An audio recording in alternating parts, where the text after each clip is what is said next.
Welcome to the Spooky Owls. My name's David Saunderson, and I'm here tonight with our film editor, Richard Phillips-Jones. How are you, Richard? Hi, how are you doing? Not so bad, man. Okay, this is our first effort at doing this, doing a Facebook Live, so I'm not entirely sure how our computers are going to hold up. Mine's fairly antiquated. That's the word, antiquated? It's old. And Richard, how are you going from your end? It's okay. We'll just play it by ear. Okay, well, fair enough. So the film we're watching tonight is a film we talked about what we were going to do as our first discussion on Spooky Owls here on the Saturday night, and we thought about a film that we both like. We hadn't seen in a while. It was Vampire Circus from 1972. Now, Richard, for people who have not seen Vampire Circus, can you tell us a little bit about it? Well, number one, get on it. But number two, it's your classic Hammer setting. You're looking somewhere in Eastern Europe with a dash of Victorian England thrown in. We assume it's sometime in the 19th century. A small village called Stettel was being terrorised by a local nobleman called Count Midhouse, and it won't be any surprise to find out that the guy is a vampire. He's been terrorising the village, killing the local children with the assistance of a lady by the name of Anna. Now, it transpires that Anna is the wayward wife of the local school teacher. He witnesses Anna taking a small child into the castle, realises that the child is going to be the next victim, finally spurs the villagers into action to do something about it. They get in there, they stake the count, set fire to the place. They're ready to do the same to Anna, but her husband asks them to spare her. He still loves the girl. She rushes into the building. As it's burning down, she drags the Count's body down to the crypt, escapes through an underground tunnel. Now, this sounds like a synopsis for most of the film. We're actually only 13 minutes in. It's quite amazing. The film literally gives itself its own supporting feature.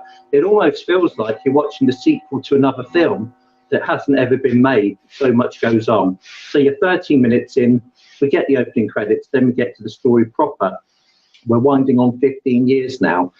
And the village has been decimated by the plague. There's an armed patrol around the village, stopping anyone from escaping in case they spread this plague throughout the rest of the land. But somehow a travelling circus manages to get past this barricade and get into the town, led by a beautiful gypsy woman, assisted by a dwarf entertainer named Michael. Now, the villagers are pleased to see them. It's given them a bit of cheer, a bit of happiness in these difficult times. What they don't realise is that this circus has something more sinister on its mind. It's got links to Count Midhouse. The performers are pretty much all in on the thing, apart from one or two. We're not sure of their loyalty as the film goes on. And also the circus animals, who actually double up as the human performers. That's a secret gift. And also they have the gift of vampirism. This crammed into this film ideas-wise. I wouldn't want to give the game away to you. Perhaps it's for. Well, I think you've given quite a lot of the game away already. You've given them the first, basically, I think 75% of the film. How does it fit into the Hammer story, though? Because I mean, it's not the most famous Hammer film, is it? No, it's one of those things that I think it didn't get the exposure on television later on that a lot of the other films did, which is interesting. I don't believe the BBC ever screened it till about 2002. Its screenings before that would have probably been limited to the local ITV companies mainly. I don't ever recall it being shown in my local region. That was Southern Television followed by TVS. If anyone's got memories of seeing it on TV back in the day, do leave us a comment, because I'd love to know where it did get screened. That's a good point, Richard. Just if anyone's out there, well, I know there's people watching. I could see it. If you've got any questions, if you like the film, if you don't like the film, anything you hear, please comment on it, and if you've got any questions for Richard, please do so. But we say about that, it's not a film that many people have seen, or certainly wouldn't have seen as much as, say, some of the Christopher Lee vampire films. I've always felt that Vampire Circus is pretty underrated compared to some of maybe the Christopher Lee vampire films at the time. And it's odd that it's fallen through the cracks. I mean, there was a 3-picture deal in place with the Rank organisation at the time with Hammer. The other 2 films that they made for them, which were Twins of Evil and Hands of the Ripper, have both had much wider exposure. Vampire Circus, I'm not sure why. Explaining that production deal as well, at the time, Hammer had these big major Hollywood deals going on through the 60s, you know, with various Hollywood studios. They would get an advance from the studios, produce the films, get guaranteed distribution in America. The situation Hammer find themselves in the early 70s is a bit more complicated. The deals aren't forthcoming, the audiences are tailing off, so they're having to look close to home. So they did a picture deal with a rank organisation who were in charge of the Odeon cinema chain, another one with EMI who had the ABC chain at the time. Now that sustained Hammer for a while, but the difficulty that they had then was they were having to go to the studios on a film by film basis in Hollywood to try and get that all important American distribution, because that's where the big bucks were. And that was the thing that kept production sustained. That became more difficult for Hammer as the decade went on. Vampire Circus probably fell victim to that a fair bit, particularly in America. But I'll come on to its difficulties there a bit later on, I think. We've got Anne Massey commenting, she's our Irish editor, and she said she's never seen it. Do you think it's a film she should see, Richard? Absolutely. It is one. It's not a perfect film. There are some faults which I'll come on to a bit later on, but I think it perfectly deserves its place at the top table in the Hammer archive. I would recommend seeing it thoroughly. I mean, it's not got quite. I mean, it doesn't obviously have Christopher Lee or Peter Cushing in it, Michael Gough, or your Michael Rippers or any of the other regular Hammer cast. But it's got some interesting people in it, doesn't it? Yeah, I mean, in terms of Hammer regulars, you've got Thorley Walters there. He'd been with the company for a few films. He was there for Phantom of the Opera.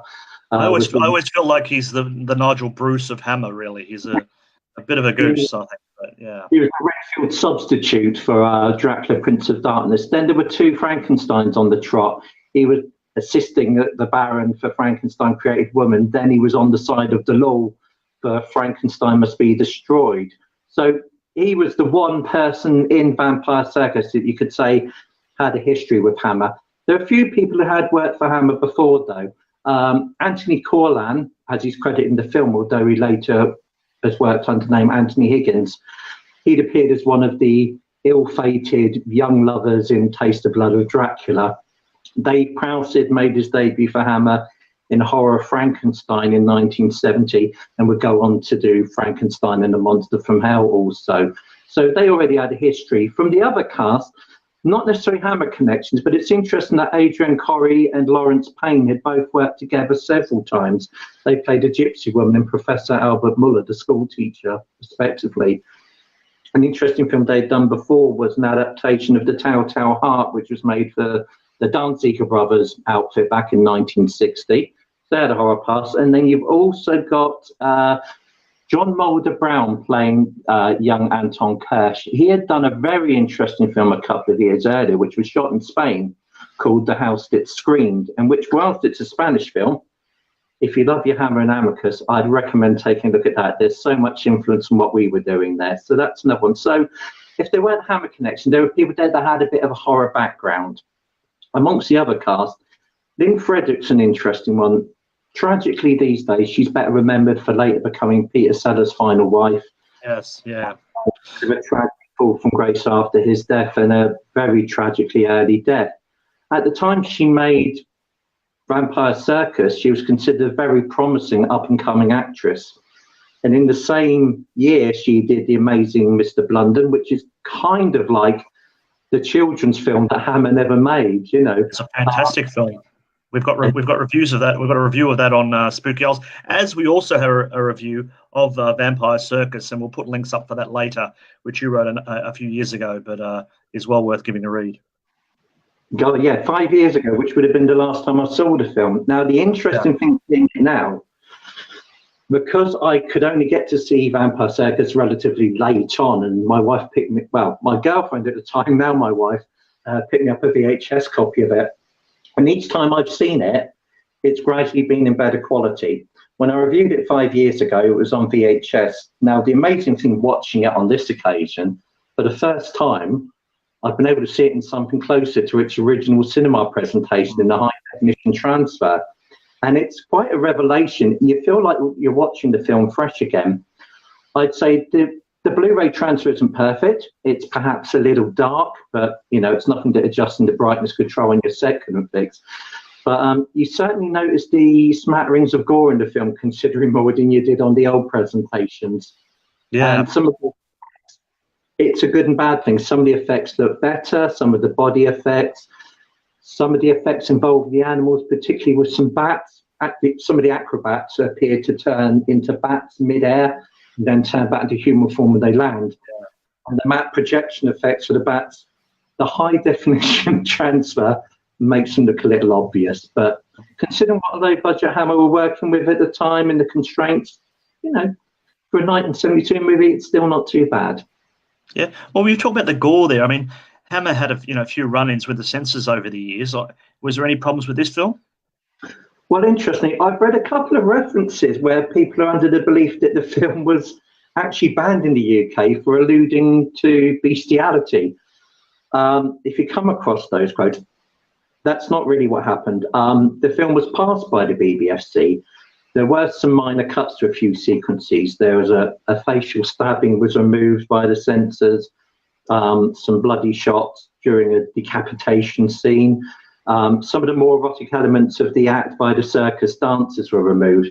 But the film was still pretty intact. They were fairly small cuts. Where the film actually suffered most, funnily enough, was in America. They'd managed to get the film released by 20th Century Fox, who don't appear to have been entirely sure what to do with the film and actually received it. Decided to go for the more kid-orientated audience and actually cut the film down to get a PG certificate. Now, I've never actually seen this American cut, but I can only imagine it can't make a hell of a lot of sense by the time you've taken out anything that would be required to be cut to get a PG certificate. So anyone in the States who's seen that version, do let us know your thoughts. I'd be fascinated to hear them. Yeah, well, there's quite a couple of unusual things about this film. I've heard that the director was obviously not a Robert Young, Robert Young. Which one was it? Robert Young. Robert Young. I always get mixed up with Robert Taylor. And I believe he didn't actually get. It went overboard a bit, and it got out of hands. It was his first feature film. I believe his background was mostly in documentary work up to this point. And evidently, as a first timer, was not entirely au fait with the tight schedules that Hammer were having to work. And in this case, there was a tight schedule insisted on by rank, as the film was shot at the Pinewood studio, which they then owned also. So they had a fixed time in which to make it. They were already using leftover sets from Twins of Evil. And it got to the end of that 6-week shooting period, and he realised he hadn't been able to shoot everything that he needed, asked for another 3 days, and rank said no. So consequently, there are certain scenes in the film where it feels like certain camera angles run that little bit too long, like the scene should be cutting away to something, and those things haven't been shot. And there's one event in the film altogether that we don't see. We're told that a group of students have been murdered brutally upstairs at the headmaster's house. We hear some screams. We see some people running upstairs and coming back down in shock saying they've been murdered. And I can only assume that scene as well may well have fallen victim to the overrunning on the shoot. He was basically forced to assemble what he had into a finished film. All things considered, it hangs together surprisingly well, but there are moments where you do feel that there's something just slightly missing, like it hasn't been quite 100% completed as it was supposed to. But Robert Young survived the experience. He sadly didn't make much more in the horror genre, but he's had an interesting career. He did make a brief return for Hammer, directing an episode of Hammer House of Horror, the much loved, if that's the right phrase, Charlie Boy. You may recall the voodoo doll killing off its victims one by one. He then did an interesting show for the BBC in 1983, which I think falls into the horror stroke public information film bracket. It was a kind of docudrama around what would happen if a rabies epidemic broke out in England, and it was called The Mad Pet. And funnily enough, that's been released on DVD fairly recently. So if you want to check that out and see how... Tell us about that. That sounds more interesting than this Vampire Circus at the moment. Tell us about this. What would happen? It's kind of like watching a 3-hour public information film. The basic premise is that a cat is smuggled into Britain by someone who's been living abroad and can't be the bear away from their pet. So they smuggle the cat to Britain. The cat has rabies, gets knocked over by a car, and is then a fox comes along, feeds on the cat, and from there things go wrong. The fox starts to spread this rabies throughout an area of Scotland. It's a little xenophobic, to be honest. It kind of gives the impression that, oh, if you bring things from abroad, they're going to be infected with rabies. And I'm from abroad, aren't I? So, you know, what can I do for this? You know, yeah. It's funny you say that. I'm actually reading Vincent Price's daughter's biography about her father, and I didn't realise that when he came back from London after, you know, being, you know, go on the stage, he brought his cat. So he brought his cat from London to New York. So I thought that was unusual. Anyway, we've really diverted of what we should be talking about today. Vampire Circus has a lot of stars. It's got Dave Prowse in it, which I thought was very interesting, and he has a quite a gory end, doesn't he? He does, and again, I never quite realised how gory his end was. Again, it's one of those things in the older transfers I'd seen. You never really noticed this effect where comes a bit of sticky end, and there's a shot that goes right through him and passes out the back of his body. I'd never realised that. You see this big hole in the back of his lower back. And that's the first time I've actually noticed that, which just shows the benefit of having a good movie transfer, all the details that you missed out on. And then they seem to beat the living, you know, crap out of him, don't they, at the end, and, you know, shoot him and cut him into bits. Not a nice way to go. At least he lived to see another day. Maybe that was the point. They patched his pieces together and to turn him into the monster from hell for 1974. So that's one fantastic film. So out of the films that were happening at the time, 1972, how would you rate this of the Hammers of that time? As I say, it's a flawed film, but a very worthy film. It tries to throw something new into the mix, which I think a lot of the Hammer films did at the time. Again, I'll provide a bit of background on that. There was a crippling deal that Hammer had made with Warner Brothers, which basically meant that Warner Brothers had to give their permission for Hammer to make any film using the Dracula or Frankenstein properties and have first refusal on them. So one of the interesting things that was a byproduct of that, to get around it, was they started trying these other slightly different strands. You had the Karnstein trilogy that came about, possibly as a result of that. And Vampire Circus was an opportunity to present a vampire property without having to depend on the Dracula property. So as a result, there's so many interesting ideas in the mix, but that's possibly part of its problem. There are so many ideas in there, it struggles to accommodate them, particularly when you're on a 6-week schedule with a tiny budget. And I've always been surprised that Hammer, presumed that they still owned the actual adaptation rights to the property, haven't revisited it. It's the kind of thing, there's so much in there. You're looking at a trilogy. As the idea of the partial prequel in the pre-credit sequence gives, there's so many things knocking around that you could expand this. It would make a fantastic thing. So watching it, you're always in mind that there could have been more to it. There's things that have been left out, that there's so much that can't be fitted in. But even on those grounds, it's a rip-roaring ride. You enjoy it from start to finish. I'm not a fan of giving film scores out of 10 because I don't really give the entire property. But on a Hammer scale, I would put it to a 6.5, 7, maybe 7.5. How do you rate Dracula 1972 AD? For completely different reasons, I'd put that about the same. Okay, all right. Well, is that the bar? That's the bar at the moment. I think it's actually, yeah, I suppose I can understand why you do that. Yeah. As an artifact of time, and by missing the boat of swinging London, therefore being massively entertaining on those grounds.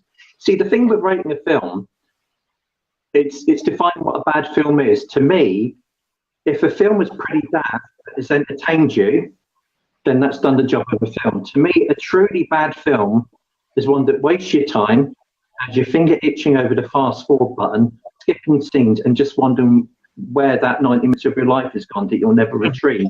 I don't think you can really accuse any Hammer film of doing that. That, to me, is a truly bad film. I won't bring up any examples now. But to me, if you've enjoyed yourself, then the film's done the job. Yeah, I think Vampire Circus, I was happily surprised when I first saw it. I thought it was a lot better than what Hammer was making at the time, and that and as you say, I wasn't prepared to turn it off, so it had to be, at least not a bad film. So I think it was a lot of fun. Anyway, we'll leave it at that, Richard. That was our first go. Hope people enjoyed that. We'll get better at the technology. We'll look at some more films, and we'll have a bit more fun. So anyway, thank you, Richard. Thank you, Richard in Bournemouth. We'll talk again sometime.